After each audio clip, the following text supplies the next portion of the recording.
ज्या कन्येनं केवळ विदर्भाचंच नव्हे या भारताचं विश्व उजळवून दाखवलं, त्या कन्येचं नाव होतं मासाहेब जिजाऊ.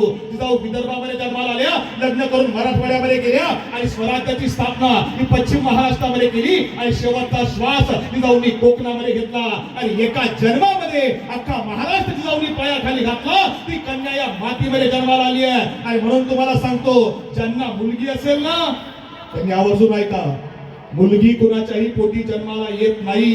मुलगी जन्माला यायला आई आणि बाप भाग्यवान असावे लागतात. भाग्यवान आई बापाच्याच पोटी मुलगी जन्म घेते, कोणाच्याही पोटी जन्म घेत नाही. आणि म्हणून अगदी शेवटचं वाक्य तुम्हाला सांगतो, घरी गेलात ना तुमच्या पोराला सांगा, बाळा नांदुरा तालुक्यामध्ये आपल्या भावांनी शिवरायांचे 8वे रूप या महानाट्याचा प्रयोग केला होता आणि त्या प्रयोगामध्ये आपण काय शिकलो बाळा मला माहित नाही, पण बाळा एक गोष्ट करायची आहे, दुसरं काही नाही करता आलं ना चालेल, पण बाळा जगातला सर्वात मोठा पुरस्कार तुला मिळवायचा आहे. जगातला सर्वात मोठा पुरस्कार कोणता आहे? नोबेल पुरस्कार? अजिबात नाही आहे. मॅगसेसे पुरस्कार? कधीच नाही आहे. ऑस्कर किरकोळ आहे.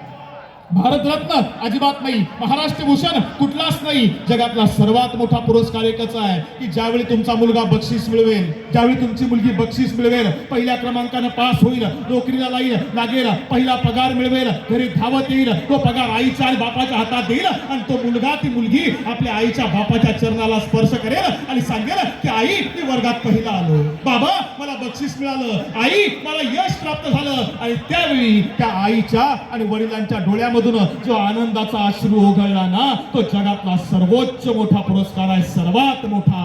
आमच्या पोरानं तो मिळवायला हवा आणि तेवढ्या करता हा कार्यक्रम या ठिकाणी ठेवलाय. कार्यक्रम 11 जानेवारीला घ्यायचं कारण असं आहे की 12 जानेवारीला जायची परंपरा. आमच्याकडे 2 वारे आहेत.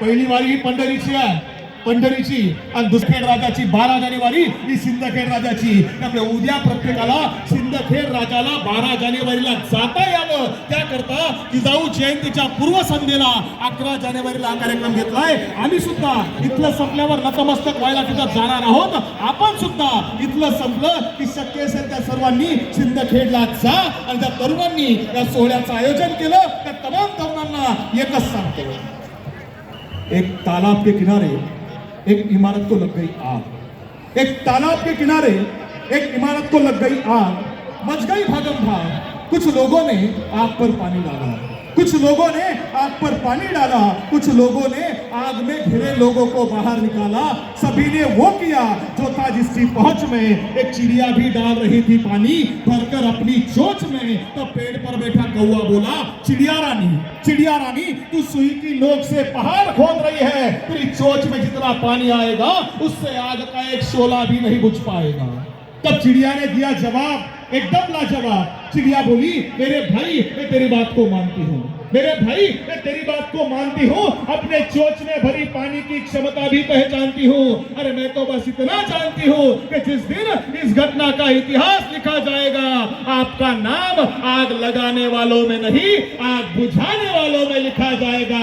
आणि खऱ्या अर्थानं या तरुणांचे एकदा टाळ्यांच्या जोरदार कडकडामध्ये प्रत्येकानं टाळी वाजवून यांच्याकरता एकदा ज्यांच्या पाठीवर शाबासकी द्या. शेवटची एक सूचना देतो, सुंदर नाटकाचा आनंद प्रत्येकानं घ्यायचा आहे आणि तो आनंद घेत असताना माझी विनंती आहे तुम्हाला की कोणत्याही प्रकारची गर्दी या ठिकाणी होणार नाही, गोंधळ होणार नाही. कार्यक्रम तुमचा आहे. आम्ही पाहुणे बाहेरून आलो, आम्ही कार्यक्रम बघायला आलो आणि कार्यक्रम सोशल मीडियाच्या माध्यमातून अख्खा देश बघतोय. माझी तुम्हाला विनंती आहे, काही करू नका.